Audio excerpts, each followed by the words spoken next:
And moving on now, let's talk about Outside the Wire, which is, and I know I'm making this sound way more, larger life than it actually is the technically the first action movie, given to us by the kind folks at Netflix, right? And to help me out with this discussion, we have special guest Ashton Menzies. What's up? What's up? What's up? Yes. Who, like I said early on, what I mean, saw my post for this show and was like, we had to talk about it. So I was like, yeah, I mean, so literally he just came in like about a few minutes ago. So yeah, we're going to talk about this. And well, Ricardo, well, I want you to kind of come in, even though you didn't really see the show, right? No, trust me. I know you I have got some. opinions. I got so many opinions. I know. Nice thing. I know. However, go ahead. Trust me. Yo, All right. I already have my first thought on this movie, and I realized that I'm 100% right with this thought. Okay, well, I am curious to hear what that is, right? Are you ready? Well, let me just do the plot for this, and Yeah. I'll just share my thoughts, and then we'll discuss, right? Yes, So sir. what it's about in a nutshell is, well, it's set in the future. I think it's 2036, right, in Ukraine, and there's this war that's going on, and basically, well, between these two factions, and one of the guys running this faction is this bad guy by the name of Victor Koval, right? So essentially, he just wants to, control this particular area. There's talks being circulated that he may want to steal some nukes because he has plans for those and whatnot. So before all that, now we introduce the character of Thomas Harp, right, who is played by Damson Idris. Last time I saw him was an episode of a pretty solid episode of Twilight Zone, well, the revival, right? He is a drone pilot, right? And after a call where basically it was 40 soldiers, right? 38 were more or less safe where they are, but the guy who was calling the shots, the captain who was on the ground, wanted to save the two, but Thomas made the call to pretty much drop this missile on the area where the two were. So the two of them died, and pretty much everybody in the in that military group basically. So because basically what the US do are involved in, they're pretty much the peacekeepers there, right? So yeah, everybody just kind of taking shots at Thomas, more or less, just treating him like shit basically because he made that call. But to him, it's just like, no, I had to do this, right? And it's that burden that's in his mind that just follows him until he's more or less drafted to help out this military officer who, well, captain. It's kind of ironic that he's called captain, right? Leo, who is played by Anthony Mackie. So everybody keep calling him captain. It's like, that's kind of a Captain America joke, kind of, whatever. But essentially, the mission now is that they have to go to deliver this medicine to this orphanage, basically, this vaccine, basically, because this is cholera outbreak, right? But in the process now, basically, we kind of get this training day-esque kind of situation where we have Leo, who is, the commanding officer, more or less talking down and, bringing back up verbally Thomas's character. And before I forget, Leo actually is an android. Yes. Yes, he was, made by the U.S. military. The reasons are kind of kept in the shadows at the moment, right? But yeah, he is a military-made android, right? And I also should bring up too, along with this android character, we also have these robot soldiers, like they're not grunts, but they call grubs or something like that, right? And yeah, gums. That's it, right? And their job essentially is to lay down covering fire, for the human soldiers, right? And basically get shot at by by the opposing army or whatnot, the opposing soldiers and whatnot, right? But they have their job, right? So essentially, yeah, like I say, we have these two guys. They heading out. They have to go. Well, basically, the point of the title is that there's this sort of like wild link gate basically surrounding this area where they are. So once they leave there, they go into enemy territory. Anything could happen there, and literally anything happens. So, like literally, they go into gunfire and rebel soldiers and all that kind of stuff. But after actually delivering the vaccines now, that's when they pick up on the plan that Victor wants to steal these codes basically to activate these nukes, right? And I will stop at this point because anything from that point will kind of spoil things. But what I will just say before I get to my thoughts is that they kind of do this thing. Well, just going into the review, right? So they do this kind of thing where basically you're meant to question the ideals of the pretty much a majority of the characters in the show. So from the beginning, you're thinking, oh, Thomas made a selfish call in terms of, sacrificing these two guys in order to save these 38, right? Then we have the character of Leo who's kind of saying that you kind of do the right thing, right? But there's a little twist that kind of happens though where you realize that maybe Leo is up to some sort of shenanigans as well, and you're not really sure why or who he's really working for, right? And they keep doing this literally throughout the rest of the show. Like from the moment they leave that wire area to the end of the movie, they just keep playing that whole idea of who's playing who to trust and all that kind of stuff, right? And the thing is for me, right? I know you may have your disagreements with it, Ashton, right? Here's the thing with this show, right? Here's the thing with this movie. After I saw it, I saw the reviews fit and more or less people saying it's a mediocre film and it's not good and blah blah blah blah, right? I don't entirely think so. I think that there is a lot of good in this show. Um, Not just okay. So acting, I thought was decent for the most part. Anthony Mackie does his thing. You buy him into being this sort of badass soldier guy. You know what I mean? Who just so happens to be an android. He does do the sort of Denzel Washington training day kind of thing where he's cocky and he knows a lot, but you think that you're not sure if he's using this kid, you know what I mean, to do this stuff, and you're not too sure where his alliances are and all that kind of stuff. And then you have Thomas, who's played by Damson, and he sort of doe-eyed but still aware of what's going on and still will kind of call somebody out when they do something wrong type of character. And you really do see how his view of, well, not just the world but just the war that he's involved in kind of just shapes, you know what I mean, and just changes over the course of this movie, right? So it's kind of reminiscent of like Ethan Hawke's character. No, it's Ethan Hawke, yeah. Ethan Hawke's character in Trinity, right? Comes in kind of fresh and wanting to change the world, and then he's changed, right? He's totally different at the end. And then you have these other side characters that don't really function that much, but they're just kind of there to move the story along and kind of let us know what's going on.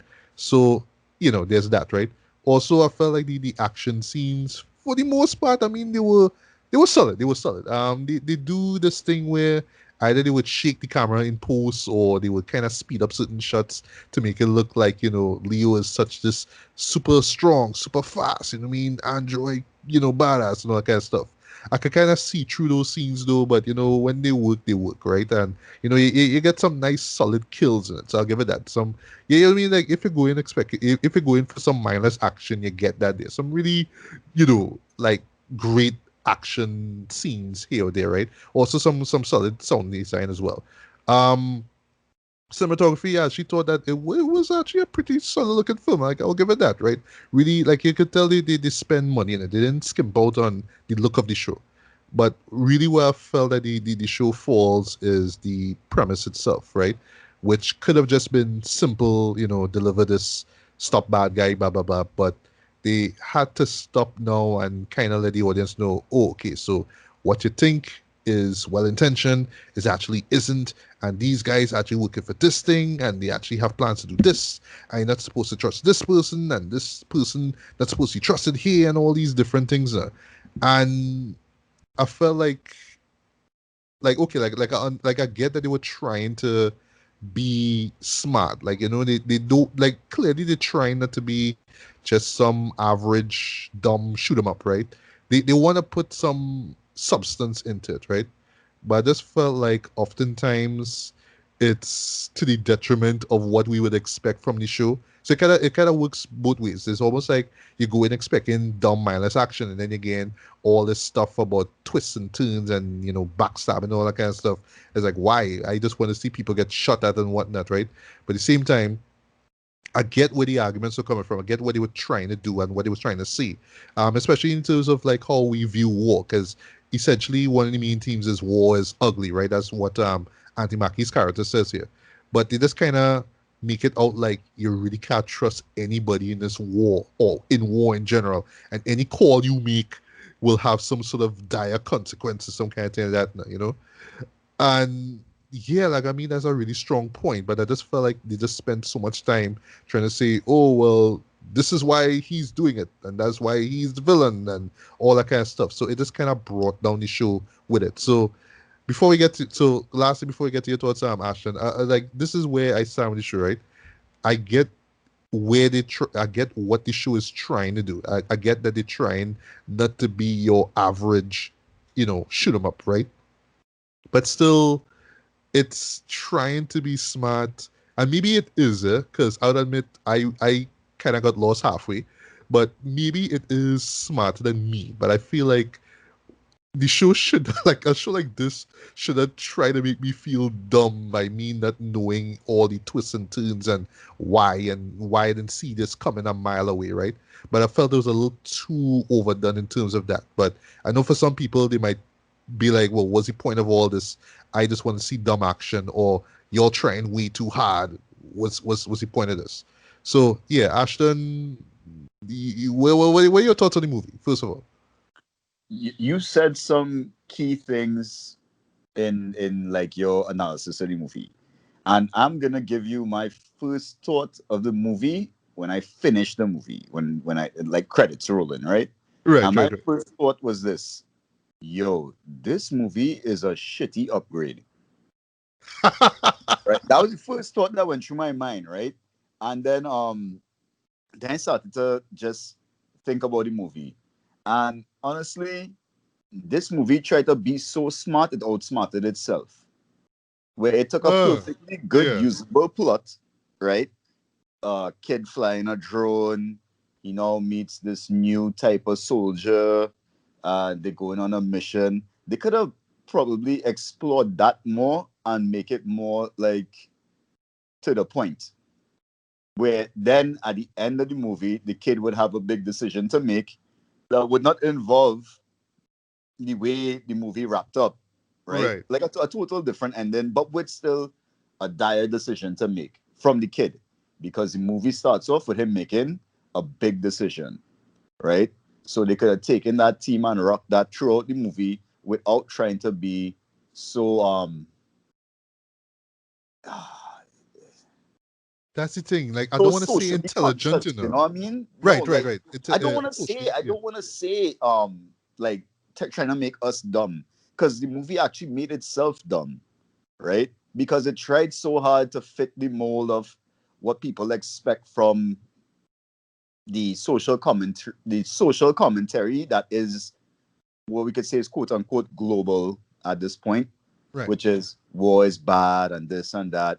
But sometimes if I'm watching a war movie, I just want to see some more. It does Yeah, not make it exactly. does not make me Yeah. want to go and pick up a gun and run through the streets and be a warrior. Nah, not at all. So I think that they made a big mistake by trying to give us what I would call a bad imitation of an upgrade twist, which is the way I Right. see it. Right? Mm. To me, right? I mean, also to my detriment, I also consider Upgrade a really good movie. That's why I've made so much references to it Yeah, in it this is. It is. movie, right? So apologies to anybody who's not sure what the movie Upgrade is. If you get a chance, take a look at it. But I think this movie just fell short a little bit. They definitely would just wanted to capitalize on Anthony Mackie MCU, Hmm. because when I saw the trailer for the movie, I was like, "Yo, Anthony Mackie." I was like, "It looks kind of, actionish like that." The Yeah. the Gumps and the XR23s. I prefer the look of the XR23s. I preferred what they did as well. Oh yeah, yeah. Yeah, all the CGI, I would say, and the motion capture was really good, really, really good. And yeah, this is Netflix's second action movie using a star from the MCU, or maybe even third, if we count Deadpool, right? Right. Because Yeah. Underground 6, and there was the one with Chris Hemsworth, right? Oh, Extraction. Yeah. Right. And I had the same problem with this movie that I had with Extraction. I think like they just thought they'll put this big star on it. They're gonna have a couple of cool action sequences, and this movie is gonna end in a totally random direction from where you think it's gonna go, and that's the movie. Because you could layer Extraction over this movie in certain parts, and you would see that what I'm saying makes sense now. You know, you Yeah. put Come to this think of it, it actually character, does. Yeah. yeah, you put this character into an impossible situation. Then he makes a team up. Him and the team up are going through their little thing. They get to the end. Huge twist. Movie. That's just my opinion on this flick. Yeah. So if I just want to say one thing which maybe could have fixed the film, it's kind of funny, right? But because of the whole thing with Anthony being an android, right? And his issues, without spoiling anything that he had to deal with, right?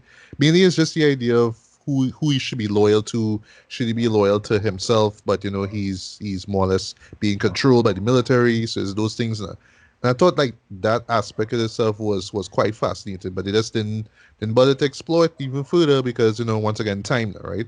But I felt like they really should have just spent a little time fleshing that out because reason why I'm saying this is because you have the what you call the machines themselves. I forgot grunts, right? The Becomes, yeah. gums, right.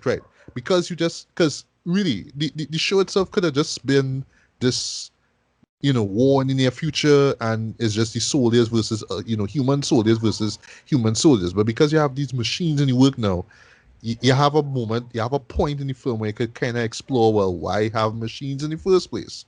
Why have them go out there, to lay cover fire in the first place? You know what I mean? And that's where you could explore the, Auntie Mackie's character, like, oh, he's, human and machine basically. So how does he feel about all this stuff? But no, it was just, well, he just felt like doing this because he thinks it's the right thing to do. It's for the greater good. I think he actually says that. And you just have to buy along with all the twists and turns that happen around him. And that's it. So Like I, they I think made that the was like a real grand, missed opportunity there. yeah, because they made the grand plan like, yo, it just all right. You have a like lit up firework and it flies up in the air and then it's a dud. Yeah. That's what this was like. It's like they had this great idea in the start. Anthony Mackie had this whole, but this is in the trailer, so I doubt this will be what you could consider a spoiler. But he had a analog method of filing his cases that he's done so far. So now I'm thinking that, oh well, this is some manner of action. He's gonna go in here and the Victor character is dead. And that never happened for me. So there was a major thing that happened in this movie, but at that point I was so uninterested that I just took my eyes off the screen for like 2 minutes. The scene was done, and I had to catch up with it like in a montage flashback that the movie had. Okay, I know what you're talking about. Yeah. Yeah, I don't wanna say what it is because I think that if people enjoy the movie, that will be a plot point that they will enjoy. So Yeah. and by the way, these opinions of mine on the movie are mine alone. Of course, if you sit down and watch this movie and you enjoy it, feel free to enjoy a movie. Do not take what critics say to heart. If you enjoy something that's bad, that's fine. I'm a fan of Sukiyaki Django. It's a terrible movie, but I love it. You know, I, I, I I, I, yeah, I like the show too. It's just the dialogue that's yeah, you know, really still. because you never get the real thing. But Yeah. it's okay to like a bad movie. I just want people to know this. It's very important to know it's okay for you to like a bad movie. If everybody thinks it's bad and you like it, that's what matters. Once you get your Exactly. entertainment value out of the movie. Yeah. So Ricardo, I know you felt left out of all of this. I know you haven't seen it, but Just your opinion. Just a question I want to ask, right? What are your thoughts on movies, especially action movies, right? So I'll explain, right? We're talking Netflix, we're talking action, right? People looking for something to do. Sorry, looking for something to watch. They have nothing to do. See on a Saturday night, they pull up Outside the Wire. It's like, okay, Anthony Mackie's an action star, right? I'll watch this. Shut your brain off because it's not like I'm in cinema, it's not like I'm spending a bunch of money to watch this. So yeah, I could get some mindless action out of it. Okay, cool. And you're getting that, but then periodically they will stop to explore the plot, and when they when they have opportunities to explore it, they don't really do that, but they'll give you all these twists and turns that seem incredibly smart, and when in actuality, it's like the movie itself kind of outsmarting itself, right? So thoughts on movies like that where they always have to go to the way to make you feel kind of dumb or make you feel like, oh, this movie is so smart and intelligent, and when you really think Oh, about it, uh, not so much. yeah, and that is a unfortunate trap of sci-fi writing. It's the illusion of intelligence. I mean, I don't know. Is it like I ain't see the film, so I don't know what to say exactly. I mean, you say it's a crappy version of Upgrade. Well, okay, I liked Upgrade, so a crappy version of that. Yeah, okay, I could see where that film succeeded where other films failed. So I kind of understand where you're coming from. As to answer your question directly, yeah, a lot of sci-fi writers suffer from that problem where what they think is smart, but they kind of lose focus of what to make the story good, and the logic of the world building is nowhere near as smart as what they're trying to tell in terms of the story. And this is not like an emotion versus logic thing. Like that usually is a problem in sci-fi writing too, where how many Star Trek episodes is all emotion, but the logic of it don't really make sense. Yeah, I don't know. As I say, I didn't see the movie to know exactly what it is, but we've seen many sci-fi movies like that, right? You just have to think out your script. Sorry to say it. And Yeah, if you don't do that and you don't take the time to say, okay, this logically doesn't follow, or this thematically doesn't follow, you can have problems with it. I don't know. Uh, I don't know what to say in terms of that. It's just a typical trap in sci-fi writing, right? Spoilers yeah. for my when my book come out, right? Yeah, you're right, you're right. But you see that I think this is like the unfortunate thing for movies like this, right? Because yeah, people are going to go in this expecting this to be some dumb shoot 'em up, and then when they get to the more, intelligent quote unquote moments, they're just gonna roll their eyes like, why? Like, why you tried so hard? But for me personally, I felt that it could have been I there think, was potential in those yeah, I think, moments. It's just yeah, that's there wasn't a balance really. yeah, that's just on the well, just thinking about what the plot is. Because I only watched one review of it, but I didn't see the film itself. But I just want to understand it also, like didn't explore ideas like as well as it could thematically. Like you're talking about drone warfare and expendable soldiers, right? And machines Right. and AI and that kind of stuff. But he didn't do anything with the actual consequences of what that really means. That's the Um, thing. Yeah. that's what I suspect happened. Like remember Yeah. we did what's the name of that movie with the drone fellow, Eye in the Sky, something like Yes. that, Yeah. or the other drone movie with Ethan Hawke, I think it was in it. Ethan Was Hawke, it Yeah, there Ethan? was one with Ethan Hawke in it that he was the right, drone right, pilot. Always right, make and me sick. the psychology, right, and the psychology of that distant warfare stuff. You could do that thematically, but from what I understand, the show just didn't do that at all. Again, didn't actually see the movie, but the reviewer who I generally respect, they kind of nailed. They kind of just kind of say, yeah, it just didn't do that, and that is why the film failed. Because, and on top of that, from what I understand, it just kind of shift the plot like real fast from one thing to another thing to another thing, like within the span of like 2 3 minutes. And I heard that was like a big whiplash, dissonance problem. So I don't know. Well, but I didn't actually see the movie, so Yeah. yeah. It does kind of lose focus ever so often, right? But last thing I want to say before I get to rate it, by the end of the movie, which we won't spoil, so implausible, and I can't You even don't you have imagine to you don't have to anybody. spoil it. We will spoil it itself. Yeah, I can't imagine anybody, even those who go in who want to see a mindless action movie, buying into this end at all. Like out of all the so-called intelligent calls the movie tries to make, they let this one thing slide, and you're just supposed to buy into it because it's a quote unquote Hollywood action movie, right?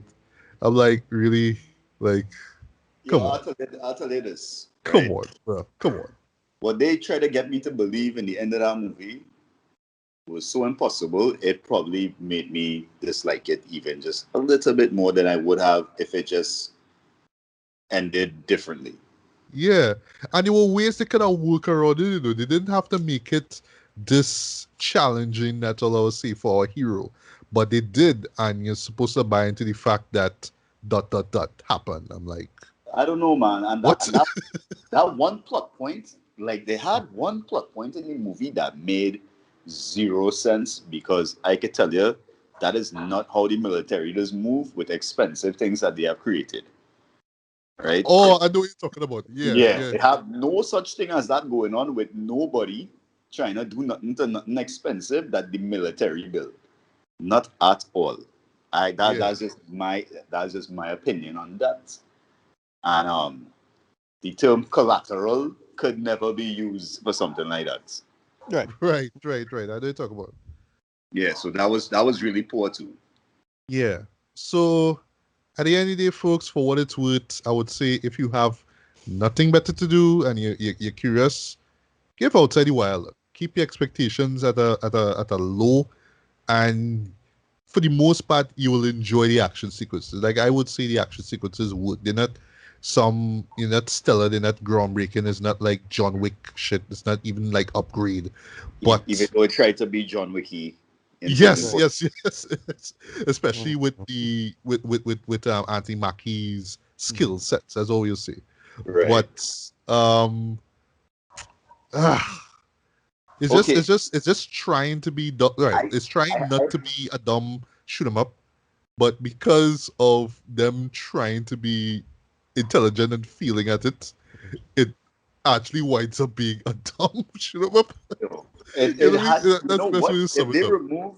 If they remove the entire, and I'm gonna say the character's name, the whole Sophia plot point, and just taking that out of the movie and just grinding the movie down to Anthony Mackie's character and this drone pilot's character going through the Yeah. motion, try and Yeah, complete the do mission do do would do, have do been the better. training day stuff. Just do the training Yeah. day stuff. Yeah. Okay. And next implausible thing is, yo, never ever will a drone pilot be taken off being a drone pilot and thrown into war. Yeah, you was a Yeah, drone pilot what for him today. to learn a Today yeah, you on the basically for him field. to learn a lesson, huh? You know what I mean? Yeah, kind of extreme. Like I don't know what 2036 have in it, but fellas, don't join the army in 2036 because they don't care about you. I don't care about you now. Yeah. However. Yeah, but in 2036 they really don't care about you. Boy. They're telling you, yes, collateral. Yeah, exactly. They really take that word way too far. So, long story short, if you're curious, give it a look. But I would say if you do give it a look, don't go by what other people see, right? Check it out for yourself, and if you like it, you like it. If you don't, you don't, right? If you just really don't want to take that risk, then yeah, check a review or two. But I would say people's reviews of it are kind of harsh, like saying it's mediocre, and blah blah blah blah. I mean, because it's what is a Netflix action film, like No, whatever, I'm, right? I'm going to tell you why that's happening. It's because it's the MCU curse. Right. That's what it is. Ah, It's the MCU curse. People are thinking they're gonna see some sort of MCU type action out from their MCU actors. That's yeah, what's going on. something Russo brothers style, like Yeah, yeah, Right. like for me, I thought he was gonna get some Russo brothers stuff with Extraction, and we kind of get that with the action scenes, but story was hit or miss. You know what I mean? It's just like blah. exactly. Yeah, and Because yeah, it's the same the thing here character in with Extraction Mackie. did a 180 in personality midway through the movie. That Yes, made no yes, yes. sense. But yeah, you're right. There's some sort of MCU curse there, but I don't know. So for me, rating wise, I'll give this decent or strong 2.5 out of 5. See it if you want to. If you're really, really, really, really curious or just have nothing else that you want to see on Netflix, like you watch Bridgeton, and yeah, in case you're wondering, no, I haven't seen it as yet. Sorry. I mean, whatever. Yeah, give it a look, man. You may like it for the action though, but it's just when they try to be smart though, that's the thing. You could really tell that they try to be smart. They really could have given this story way more thought, and just take out things that just don't. not so much make sense, but just to really add to the story as a whole. You know what I mean, like They're you not don't cohesive. have They're not right, cohesive to their exactly. story. Yeah. Just but you don't have to oversimplify it to the point that all we just get is just a dumb action movie. But like I say, because you're trying so hard to be smart and it doesn't work, you kind of end up getting a dumb action movie. So it is what it is. Ashton, final words and rating on Outside the Wire. I would rate Outside the Wire pretty much a 2 to a 2.5 because All right. we're going with the average viewer. The average viewer is gonna get some enjoyment out of this. They're not gonna sit down and you know pick it apart. So I think people would enjoy it, but I think 2.5 is fair. 2.5. Yeah. Yeah, I think so too. Like it's not the worst thing, huh? But unfortunately, I just fear that people will read 2, 3 reviews or 1, 2 reviews, sorry, and think, okay, this movie is going to suck, and they're just gonna go in thinking it's gonna suck, and they're gonna hate it even more instead of like experience it for themselves, like oh we did, you know what I mean? Yeah, So it's one of those unfortunate situations.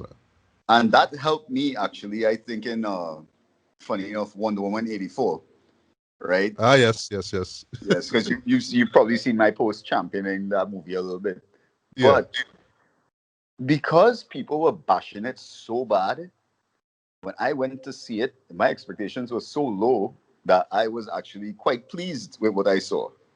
Like right. I don't know if people realize, but Wonder Woman is a character made in a time period where women were going through things. And the kind of villains that Wonder Woman fought were pretty much those kind of villains that she fought in the movie. So I mean, Right. I don't know what people expected. You know, the and this is my problem with all of those type of movies, comic book related movies. A lot of people don't understand the source material and think that nerds like me who read books and collect that we have some kind of trump card over the information of these movies. But no, I mean, like, you have to appreciate it for what it is. Wonder Woman was a character made for women to like uplift themselves and have a Yes. have a female hero the same way how the young men would have had Batman and Superman, right? They wanted that for the women. So, I'm Right. sorry, just bled in my little Wonder Woman thoughts. Yeah, that's fine. That's fine. So yeah, well, Ricardo way, I don't know if you really care to give it a look, give it a look. I have a feeling you will probably hate it way more than we I'll do. wait. I'll wait for Falcon to do it. So this is to watch Mackie, right? Hey, Mackie can take a wait. You know, and when we're supposed to be getting that in March actually, I believe is Yeah, I again, could be more or wrong. less right. March 21st. Yeah. Yeah, we're getting it more or less right after. Well, the next show we're going to talk about. Right WandaVision. after. Let's segue now I'm to very WandaVision. excited to talk about the next show. Very excited. Yes. We're in it now, so let's finally jump in to WandaVision. Yeah. Oh my. WandaVision was more than I hoped it would be in such a good way. Yes, it was. Oh Right. wow. Yeah. Well, we had to talk before we talk about WandaVision. We had to talk about the general, meta narrative hype cycle that is Disney, the new age of the hype cycle of Disney, right? So, for me, Disney's hype cycle has been Disney mastered the hype cycle. I'm not sure within between Civil War and Doctor Strange, right? Where Right. even if something don't really work, they get you to just think about something and then forget it and then think about the next product. But now we get in a new age of that where literally it's going to be weekly material, um, with the concept. And in a sense, they kind of get something that they thought wouldn't have worked, but it ended up working out for them because of COVID. End up working out in their favor, where now they get to a break from a whole year, literally a whole year of MCU content, and now everybody back in the MCU and they're happy for it. And then two, you get a hard reset for the hype cycle, right?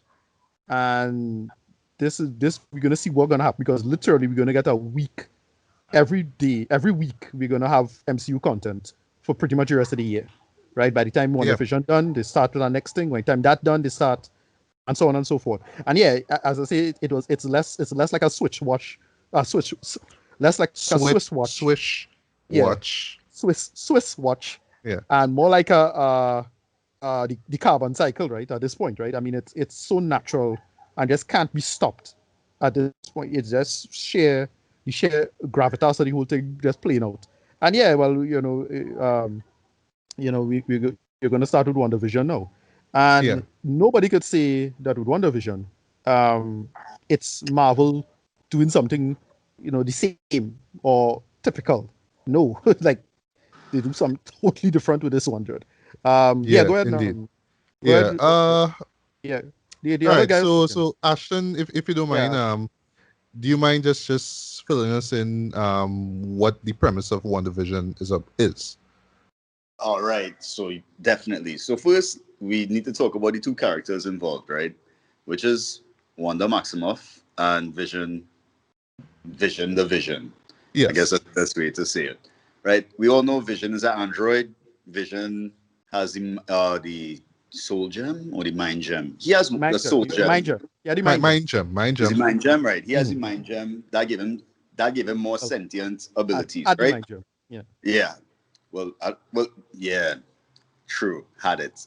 And Mm. then there's Wanda Maximoff, Scarlet Witch, where her powers are reality bending, Right. right?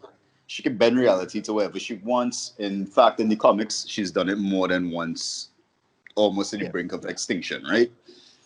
Now, so Wanda Vision starts off black and white, Lucy, as Mhm. Lucy as you please. Yeah. That's the best way to Yeah. describe it. So Lucy, I was like, yo, this is actually kind of funny if you take it for what it is. Mhm. Then you watch the episode and you realize that there's something happening that we don't know about and the characters are not sure about, right?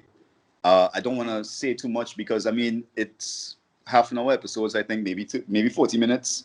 Did not really time it, but you can watch it and figure it out on your own. But I think from what I've seen, I've drawn my little conclusion, which is that something is still wrong with Vision, and they're trying to extract the information out of Wanda. And I figure that they have her somewhere, and they're just pumping her with whatever, and her powers are just going crazy, and they're trying All right, to. all right. So let no, all right. So let you explain what exactly going on. So yeah, that's yeah. Well, we're speculating about that, but basically, Wanda and Vision has established a kind of a fake reality for themselves in Mhm. 19. Well, in the first episode, it's 1950s sitcom aesthetic Americana, right? Yeah. And that's basically so right. So you reference I Love Lucy, yeah, I Love Lucy, the Dick Van Dyke Show, you know, Honeymooners. Bewitched, a little bit of Bewitched. Well, Bewitched is more the Yeah. second episode, but Well, yeah, more I'll get second to that. episode. Yeah. Right. So it's that aesthetic, and what they do really well with this is they nail the aesthetic of those shows, and on top of that, they give us a clear A and B plot as a sitcom. Like you could just watch this Yes. as a straight flat sitcom as it is, but then what slowly but surely they reveal information that well everything is not kosher, and certain little piece of information delineating out of well what exactly is happening or going on in it, and then we get into something more Mulholland Drive, more Lynchian, more Twin Peaks, little Twilight Zone. Um, if you want, you could say a little bit of Pleasantville, if you remember that movie. Ah, yes, Kind yes, of yes. kind of subversion Which I know this show is going to draw heavily, right, quote unquote, right. from. Yeah. Right. And then they get into that. What's and then the big sell now is that all these little subtle information, the little tidbits and things they start dropping in to show you that everything not kosher. But it's still a solid like sitcom at the same time. They have my boy from oh gosh, a serious man. The actor, I forget his name. He was the boss. They have, Or him. Okay. Right, right. isn't it? Yeah, they have the girl from the woman from That 70 Show as the mom. They Yeah, have all these that's little Deborah side Dora. people. Yeah. Right. They're up, right. They have, and there's people who would have looked like characters from similar to those sitcoms at the time because she looks like Ralph Cramden's wife, if you remember. Sorry, not Ralph Cramden's wife. Ralph Cramden's neighbor's wife. In Honeymooners, Right. and in the second episode, you see a character who looks a lot like Samantha from Bewitched, and so on and so forth. And it's all of these things just building a false reality and then shattering that reality. And well, the big giveaways we know is from the ads, right? Again, period Oh, I was accurate. But Right. that was Yeah, nice. Yeah, yeah. those ads in particular. Period. Right. So Like you have, I just see those moments coming in, but when they drop them right. there, I was like, this is Yeah. perfect. And what Yeah. one Yeah. last thing I just want to say, right, before we get back to you, Ricardo, reminds me a lot like okay, like I actually own the Twilight Zone box set, right? That's the 59 to 64 series, right? One of the best series ever. And in between, you'll always say, this episode has been brought to you by, and you'll show you like this random ad for like some toothpaste or stuff like that. Yeah. So having those, well, each episode Right. has an ad, but it ties into the MCU in some way. Right. I thought that was Yeah. perfect So, in my opinion. so it's a period accurate ad, and the first episode is referencing Stark Industries. The second episode references Hydra and Baron von Strucker. So it's connected to Wanda's. You told them. No, I think I didn't pick up on the Strucker thing neither. So Yeah, thank exactly. you. Oh, you didn't? Yeah, that's Baron Zemo straight up. Not Baron Zemo. That is Strucker. Strucker's Baron Zemo is the other character. Is it not? Is Strucker not? Anyway, No, yeah, it doesn't matter. But Strucker's not Zero. Zemo is the villain from Civil War. Anyway, Mhm. no matter. right, Point is, it's there. it's referencing all this information. Almost all of it is connected to Wanda's trauma and her history in the MCU, right? Because we know how she's connected to Stark and Strucker, and they start with that. So it's basically her. And what the implication is we're not sure what's going on is, but it's implied that it's the resurrection of Vision. That's the working implication, or at least the straightforward take. It's implied that she is resurrecting Vision in some shape or form because, well, there are no Infinity Gems anymore, right? Thanos destroyed all of them, and the ones that they took from the past, Captain America sent back all of them. So they have no access to any Infinity Stone power. They can't just plop the gem back in his head and wake him back up, right? And it's the only sources of Infinity Gem power in the MCU at this point in the storyline is, well, her power set, right, as Wanda Maximoff and Captain Marvel. That's the only two people who have power directly derived from the gems as far as we know. I don't think you have anybody else, right? So it's that scenario built up because we get to see in episode 2 Tiona Paris's character. That's Photon. Yes. Right, if you know who that is, right? That's Photon from the comic. This is Captain Marvel character. She was the little girl in Captain Marvel, but they have the character adult now, and it's not a surprise that she might be connected to the whole thing as well. And it's just this unreality that's playing itself out, and they're really doing the whole Twin Peaks Lynchian stuff really well. I forget the actor's name from A Serious Man. I forget his name, but he was in this. Fred He's the boss. Melamed. Fred Melamed, right? He was I pretty good in remember this. him from Brooklyn Nine-Nine. He was the writer in Right. Brooklyn Nine-Nine. Right. Which All right, the guy Right. who really sort of Game of Thrones. yeah. Right, him. Yeah, right. Yeah, and so basically what we get is just this story of it. I have my pet theory, my kind of straightforward theory, and not a pet theory, but it's basically Wanda attempting to resurrect Vision in some way, shape, or form. Because again, this is not I don't think anybody knew this new, but if you notice, everything is moving from quote unquote black and white to color. But remember when Vision died, he turned black and white, so that make a lot of sense. Like it's him coming into color once again, right? All these little subtle things. Like where Vision goes to work. He says he doesn't understand, but it's computation. Not sure what's going on there. Like that, all these little hints. And I absolutely thought that the whole thing was brilliant. They absolutely nailed the aesthetic of the time.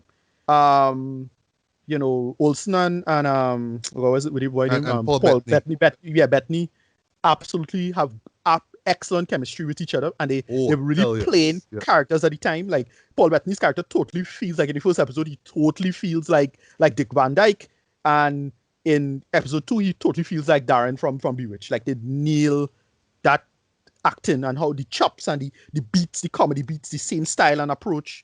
The little side character we have to mention, and she's going to become relevant later. This is Agnes, the neighbor called Agnes. She keeps showing up. Everybody think it's all the comic fans kind of think it's Agatha Harkness from the comics. Wouldn't be surprised if I've seen numerous Easter egg videos point this out. She keep they keep bringing up her. Everybody kind of call that one. If it's not her, that'll be a big surprise actually. But it's most likely her because she's like a big time magic user in the MCU. Well, in Marvel comics at least. And I just like how they just revealing the story, and they just put in. Well, I've only seen the first 2 episodes. The end of the second episode is amazing. Like what they do there, is absolutely brilliant. Yes. That really caught me off guard. But it was just really well done on what they're doing, and that is why I suspect everybody suspect it's Wanda in control, or it don't have to be necessarily, because it could be somebody else manipulating her to do this in some way, shape, or form, and somebody will have to jump in to solve the problem. More than likely, probably Doctor Strange, but we know the other big reveal is Sword, right? That's the other group that's also a side of Shield, and we only see the beginning of them at the end of Spider-Man Far From Home, right?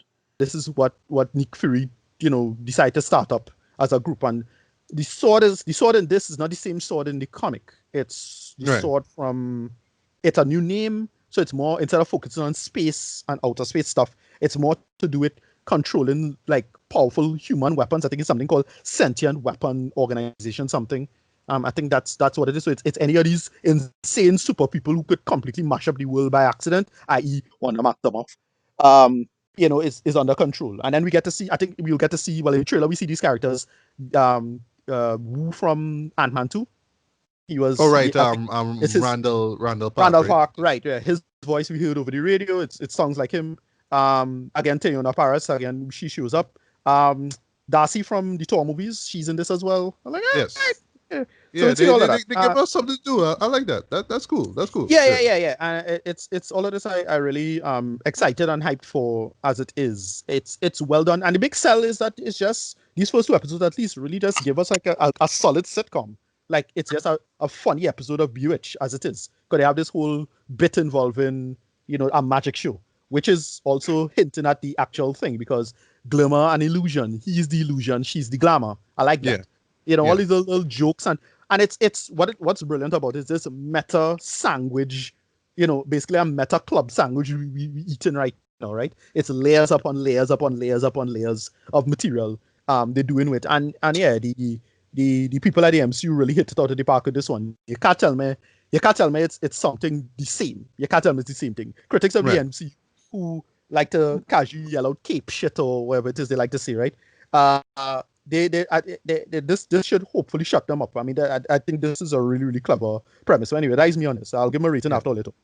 All right. So if I could just share my views quickly, I know Ashton, you have your point you want to make, right? So I'm just talking about the show in general, not theories and stuff as yet, right? So as someone who actually watched both episodes twice, because I wanted to make sure I got everything, I know that there will be people who they may not really know what to make of this, right? They may kind of go and expect it, it's MCU, so we're gonna get some superhero stuff. But I think like the disappointment, quote unquote, will be, I thought that we're going to actually see what's really going on at the end of episode 2. But I like that they kept it still in that whole mystery box thing, right? As far as what's in the mystery box itself, as far as what we get here with WandaVision, I thoroughly dug this. This was I would say a creative step forward in terms of the MCU. To me, it just feels, more like, this meta take on, all right, if we really want to make, like, let me just say, let's make a sitcom basically out of MCU characters, right? Let's just take that as the first building block, and let's just build from there. And that's essentially what we get here. We just get this scenario basically with, what if we take these two characters who, honestly, in the grand scheme of things, as far as the MCU goes, they didn't really get that much time together.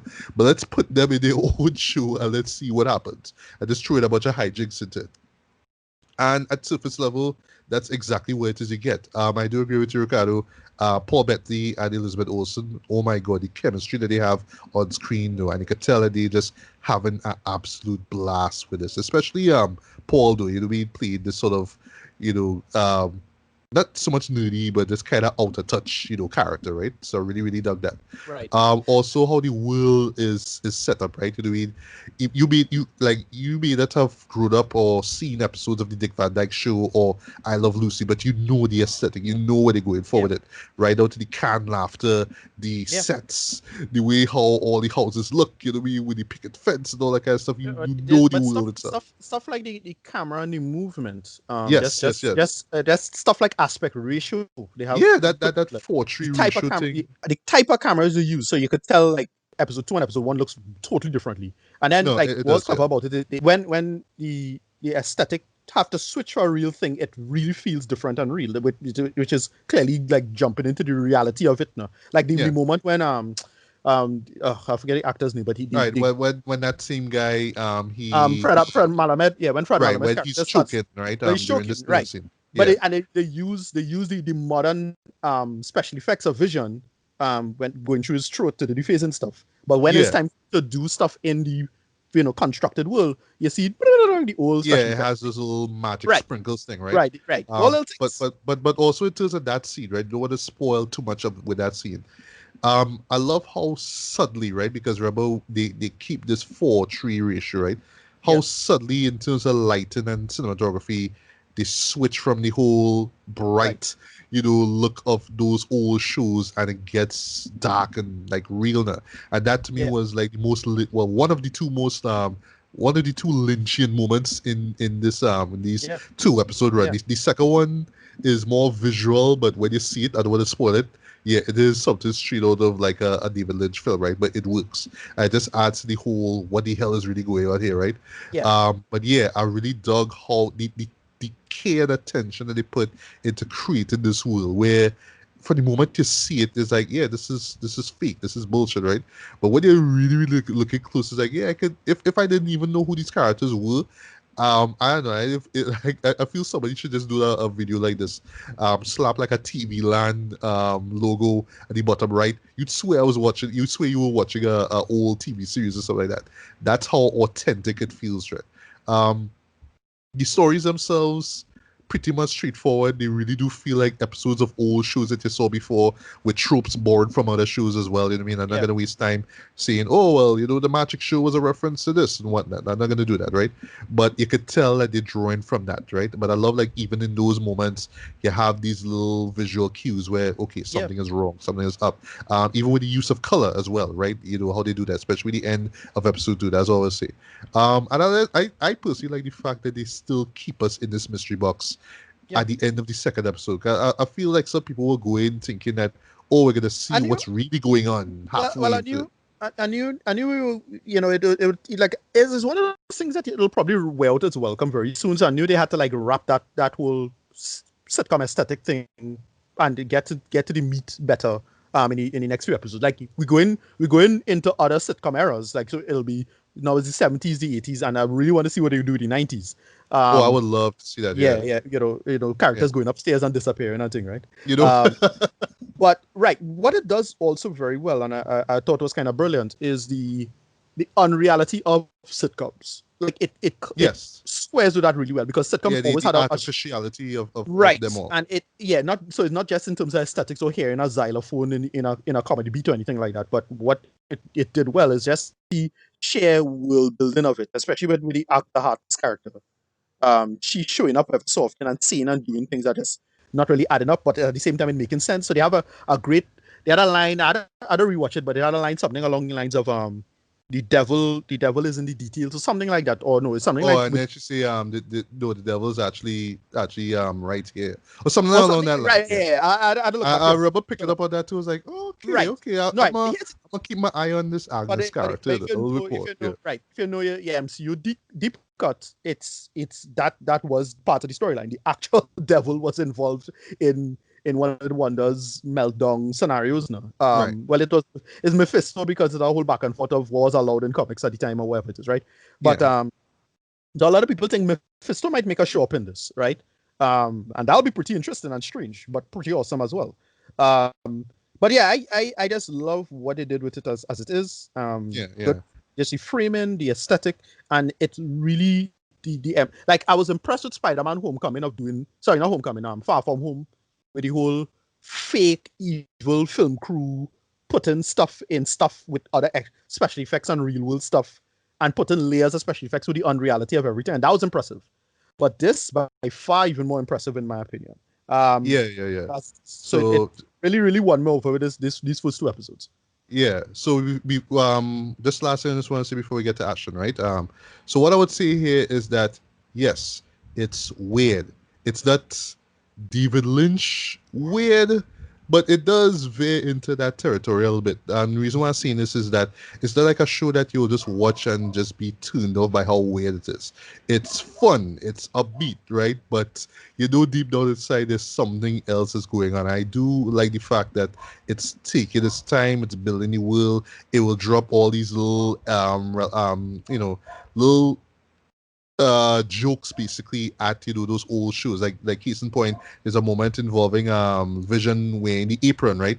And well, the guests coming and kind of pointed that out too, you know what I mean? And even this whole thing with at first with what's her face, sorry, with Wanda wearing a skirt, and then in the next episode she's wearing a pants, and she Right, even brings up right. that point, like, Yeah. oh, that's why she's watching me so weird. I mean, like just Yeah, those little they- things that this they make- kind of yeah, they poking make- fun they at that with the lifestyle. exception of race, they make a lot of like little like social commentary things, which I found Yeah. strange. Like it's jokes about gender that you could have subtext about said gender. So like they had like a bunch of references to communism, like for some reason, right? So Yeah, she's yeah. from Eastern Europe. The character is from Eastern Europe in the world. So they Mhm. bleed that in about how she from Sokovia, European, and he's like the Yeah. boss is like we don't trust Bolsheviks. And then Yes. in the second episode they make a whole joke about this character is a communist. And like what I don't know why that's relevant, but everything that they see is relevant. Even the whole gum in Vision's body thing, that also was a thing. Like why is that Alright. I Don't- just felt like that was just we needed to have a goofy reason to Right. have Vision I- act and I- out of and I character get- now. Yeah, and I get that, but they why make that such a specific like cause and effect in the storyline? It might have a relevance later down the we ain't sure. Yeah. But anyway, Ashika, do you waiting? Your thoughts on WandaVision? Right. My thoughts on if this is what the MCU TV universe has for us, then I think we all very safe. I think we're in real good hands because I think they went deep with deciding to use non-traditional cartoon comic material because they are very non-traditional comics even in the MCU, but I mean mostly in image and stuff, and they definitely took a page out to that. There's a book with Vision, right? It's called Visions, where it's a family of visions. Yeah, the Tom yeah. Oh, Right. I've Tom heard of it. King. Yeah. Yeah, the Tom Right. King run. Yeah. Tom Yeah, King, yeah. it's really good. Yeah, It's great different, comic. and I like what they're doing with this. And in my opinion, knowing the character Wanda Maximoff, I believe that she is somewhere mid, like in a mid comatose type of way, and her powers are being used against her in a type of way. If you follow that, like Yeah, her that's one powers are being possibility. used against Yeah, yeah, That's one possibility, yeah. to extract information from her, and that is something that is very credible and can be easily done within the universe itself. Everything about this show I thought was good. My wife sat down and watched it. My wife doesn't like a lot of comic book related material, and she said that I really enjoyed this. She's like, it's not like the other comic book stuff. I was like, yeah. So I think people that in general like sitcoms and stuff, they're gonna enjoy this movie a little bit. Sorry, series a little bit. Right, Sorry right. about that. Sorry about that, guys. But yeah, Yeah, I that's okay. would Yeah. definitely give this. Yeah, rate one time. Rate one time. We gotta get to rate it. I gonna say, I'm gonna say 4, but I'm gonna tell everybody to temper their expectations. For me, it's a 4 out of 5 for sure. I think I really don't. You know what, guys? If y'all haven't seen it, y'all should sit down and watch it. You will not regret spending your time watching a new program and enjoying it, like you probably would WandaVision. Yeah, totally agree. All right, so I'll just do last words of rating and then you get to Ricardo's, right? So yeah, I do agree with you, Ashton. You kind of have to have expectations not too high. I know it's the MCU. I know we've been spoiled for years, right? So don't go in expecting Falcon and with the Soldier. That coming just now. That coming just now, right? But this is a brand new aesthetic, a brand new look, a brand new feel to things. And for me, yeah, this totally worked though. But I know some people may find it a little too weird, a little bit too off. But That's the point. It's supposed to be weird and off, but it's not pretentious in any way. There's a lot of detail involved. Some things that you don't even have to spend time thinking too much about. Like, there's probably deep cuts that I didn't even pick up on, you know what I mean? Especially in terms of the comics themselves, right? But there's still enough in it for you to be like, yeah, this is kind of like how I would see a modern take, or I should say, how if one were to recreate an old show from, those eras or sitcoms, this is exactly how they'll play out. So really curious to see what we get with episode 3. For the life of me, I don't know why, we could have gotten, like, the rest of the world couldn't have gotten to see all 3 episodes. We got 2, so Yeah, some critics got 3, I don't know. Again, this is the hype cycle problem, right? It's just getting people to talk about this stuff all week until the next episode, and they kind of work out that it's a better model than just dropping everything all at once. So some people I know some people just I agree. wait I think it works in that way because, well, sitcoms, you have to wait every single week for them. But still, Disney learned that shit from Mandalorian. They crunchy numbers. They know it's better to do this instead of doing the weekly approach instead of the all-in-one approach, right? That's why I suspect they do. Right. Don't drop it all at once and get people to talk about it. No, Yeah. once a week, get people to keep talking about one episode per week, building as a hype cycle. The hype cycle is very powerful, and they understand that shit. That's why that, like, to me, was the main crux of this conversation in what's going on, because basically we're going to be talking about Disney and the Disney product and Disney Plus until the end of the year, right? That's how everything is shaped up. That's my intention. So okay. Right. Hey, Right. I'm loving that Mickey Mouse Kool-Aid, guys. I just have to let y'all know. I wish that I love the Mickey Mouse Kool-Aid. My only hope is that Disney buys everything. That's my hope. I want them to buy everything and own everything, so that way I can see everything on Disney Plus. Because they do. Yeah, I love it. I love Disney buying all these properties. I love the fact that I can watch every single thing Star Wars related. And as you rightfully said, now with the MCU in their back pocket, I think Disney as a media powerhouse is probably it now. Yeah. For real. Like, okay, you have Star Wars, you have Marvel. If you get things like Star Trek, and if you all buy over the DCU as well, then you have everything. As I say, you don't know with that. That's total world domination if they buy. Yeah, I mean, the thing is with it is that Disney just plays it really safe as it is. They just aim the biggest gun and aim it at the most people, right? That's what they do. So you're gonna hit the target at one point. But I really appreciate how clever they got with this and interesting they got with it as it was. And it's a little bit. I mean, I'll fully admit it's baby's first Lynch, right? That's what it is, right? For anybody who's familiar with Twin Peaks or the joke is Marvel Holland Drive, right? I remember that. Yeah. If it's not that and you're not familiar with that, then you should get into that. Like, that's what it is. But it's tapping into that aesthetic and energy, Exactly. For what it is. Right. But there's a chance that Vision. Sorry. What? There's a chance that WandaVision might also get people interested in, like, older material that was like that. I'm not saying sitcoms, but I'm saying more movies. It might have people. Much that they're referring to, Yeah. So a lot of because that's the thing with that whole generation of comic designer. It's comic. It's everything kind of coming full circle and good thing. Itself good thing you mentioned that, because shout out to the writers and creators. I'm sure they had a hard time pushing this. This was not an easy push for them, I'm sure. Right. I'm sure but a lot of it is Feige himself, right? He is a big fan of TV Land and Nick at Night, time era. Well, he was at that age when it was out, and the only reason I am familiar with this is because of Nick at Night, right? I used to watch a lot of that stuff in the days, so what sitcoms to look for and why and where they're pulling from in terms of the aesthetic and approach. But I just really happy that we're getting something this clever and well done on a goddamn comic book, TV series now, and it's this level of creativity. Indeed. Because the MCU has always done this reasonably well. The Russell brothers in particular, they straight up give us a kick-ass spy thriller, 3 Days to the Condor in a Captain America movie, right? Stuff like that. So that's pretty much what we're going to be getting. And it's not going to be as blatant and as obnoxious as, say, Joker, right? Joker, sorry to say it, I like Joker a lot, but Joker was like some blatant kind of cinematic pandering, unfortunately. Now, you don't need that. Just Yeah. clever enough with enough premise to write as it is. And it's Right. that generation of thing. So, yeah, go ahead. Yeah, so I, being an MCU fan, though, I will try my hardest not to go into each and every single episode with expectations high, though. I do like that the story is building slowly, from the ground up, though.